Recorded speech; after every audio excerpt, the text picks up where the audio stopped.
if you look from the top, the loops the closest to you are the front loops, and the loops at the back, the furthest from you, will be the back loop.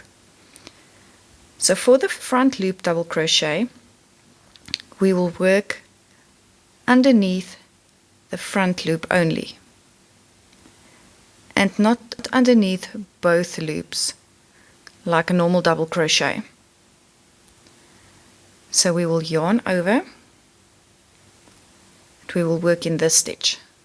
So only underneath the front loop, yarn over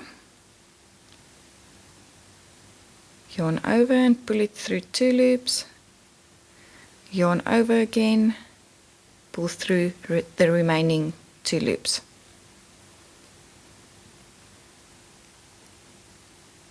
So for the next stitch, just underneath the front loop.